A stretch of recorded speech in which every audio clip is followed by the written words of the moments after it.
আমার নাম লিয়ানা মানহা। আমি sometimes একটু বই লিখি, ফিকশন বই। আমি in fact A Day in the Life of Ari এই বইটা আমি লিখেছি। Yes, it is. এই বইটা হচ্ছে Amazon, Barnes and Nobles, Walmart সহ পাওয়া যায় সবচেয়ে পৃথিবীর মেজর স্টোরে। হ্যাঁ, মুক্তধারা ফাউন্ডেশন এটা পাওয়া যাচ্ছে। তোমার এই বইয়ের আইডিয়াগুলো থেকে আসছে এবং তোমার বই নিয়ে তুমি যদি কিছু একটা বলো।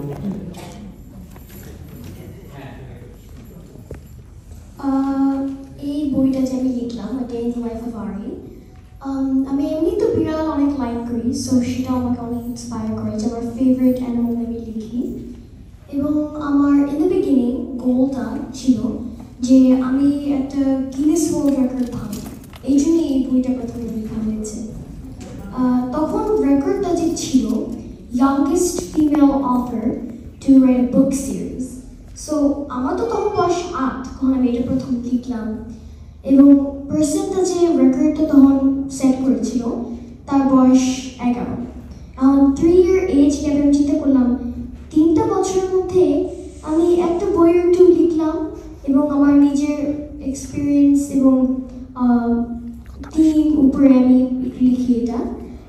সো আমি পাবলিশিং কোম্পানির কাছে দিলাম, 1 বছর সো লাগলো পুরো প্রসেসটা নিয়ে। এবং 2 or 3 months বিফোর এটা পাবলিশ হয়েছে তখন একটা বাচ্চা একটা মিডল ইস্ট কান্ট্রি থেকে 4 বছর বয়সে একটা বুক সিরিজ পাবলিশ করলো। আমি অত ভলিউম 1 আর ভলিউম 2 লিখলাম, সে সামহাউ করে ফেলছে। আমি জানি না কিভাবে গিনেস ওয়ার্ল্ড রেকর্ড অ্যাস্টাউন্ডেড আমি আবার গিনেস ওয়ার্ল্ড রেকর্ডে এটা ভাঙলো 4 বছর বয়সে। সো আমি একদম সারপ্রাইজ। কিন্তু এই ভলিউম 1 এবং ভলিউম 2 লেখার পরে ভলিউম 2 এখনো পাবলিশ হয়নি, বন্ধ এটা হয়েছে।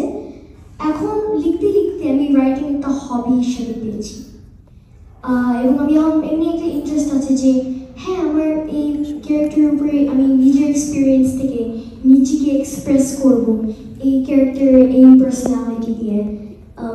রাইটিং এমনি আমার কাছে একটা ওয়ে হচ্ছে কীভাবে নিজেকে এক্সপ্রেস করতে হয়। এবং এই বইয়ে আমি একটা থিম রেখেছিলাম, কাউকে আন্ডার এস্টিমেট করতে হয় না। প্রোটাগনিস্ট অ্যান্টাগনিস্ট হচ্ছে একটা বিড়াল, তার নাম আরি, এবং এমনি তার জীবনের একদিন।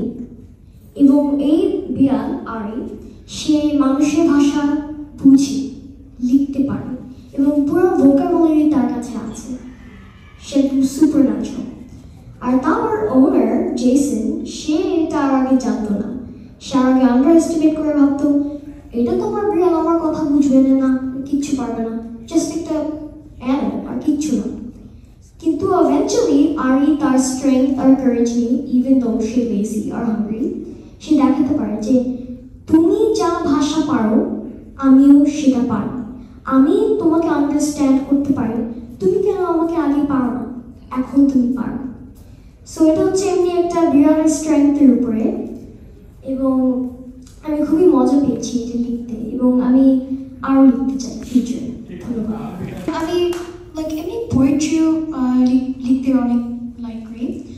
ইউজুয়ালি ফ্যান্টাসি সেই ধরনের জিনিস লিখি, ফিকশন তো বললাম আমি লিখি, নেচারের উপরেও আমি লিখি, এবং সামটাইমস এমনি গল্প আমি লিখি যে র্যান্ডম জিনিসের উপরে মেটাফর এবং সিমিলি দিয়ে। অনেক আগে আমি একটা গল্প লিখেছিলাম অ্যান অর্ডিনারি বার্ড, সেটা হচ্ছে এমনি একটা পাখির উপরে যে এনিথিং পারে, সে খুবই super symbolic and staff. So আমি ফ্যান্টাসি, ফিকশন এবং ইনফ্যাক্ট আমি নভেলও রাইট নাও লিখেছি, এই ধরনের জিনিস আমি লিখতে অনেক লাইক করি। আমি তো লং আইল্যান্ড থেকে, এই জন্য একটা 1 hour ড্রাইভ আমাদের বাসা থেকে এইটুকু পর্যন্ত। সেই 1 hour আগে আমি বাসায় এই বাংলাদেশি কালচারাল আউটফিটে আমি রেডি হলাম, শাড়ি পরলাম, অর্নামেন্টস। আমি তো আজকে একটা নাচও করবো পরে, আর কবিতা আবৃত্তিও। সো আমি সব রেডি হয়েছি, পুরো ফ্যামিলি আমাদের রেডি, গাড়িতে ঢুকলাম। আমরা কোন এই পথে যাচ্ছিলাম, ড্রাইভ করছিলাম এইটুকু পর্যন্ত। আমি দেখেছি আকাশে পাখি উঠছে, আকাশটা খুবই সুন্দর লাগছে ফর সাম রিজন, নর্মালি তো ব্লু এসছে। এবং অনেক ট্রাফিক লাইটস ঘুমায় গেছিলাম ইভেন্চুয়ালি উঠলাম আর আমি অটোমেটিকলি দেখলাম ওয়াও দারুণ একটা জায়গা অনেক বই আছে এখানে অনেক বিভিন্ন রাইটার আছে এখানে এবং আমিও তো বই পড়তে লাইক করি এবং বিভিন্ন রাইটারদেরকে দেখতেও লাইক করি যে এরাও হচ্ছে এই পোয়েট্রি ল্যাঙ্গুয়েজে নিজেদেরকে এক্সপ্রেস করে সো আমি খুবই এক্সাইটেড হলাম এবং আমি প্ল্যান করছি আমি আজকে ফিউচারের মধ্যে একটা বই একটু কিনতে পারি তারপরে এখানে আসলাম এই হলের মধ্যে দেখছি আমার মতন আমার বয়সে অনেক রাইটার্সরা আছে এবং পুরো এক্সপিরিয়েন্সটা আমার ভালো লাগছে যে this is where I belong আমি এই ধরনের পরিবেশে আমার খুবই ভালো লাগে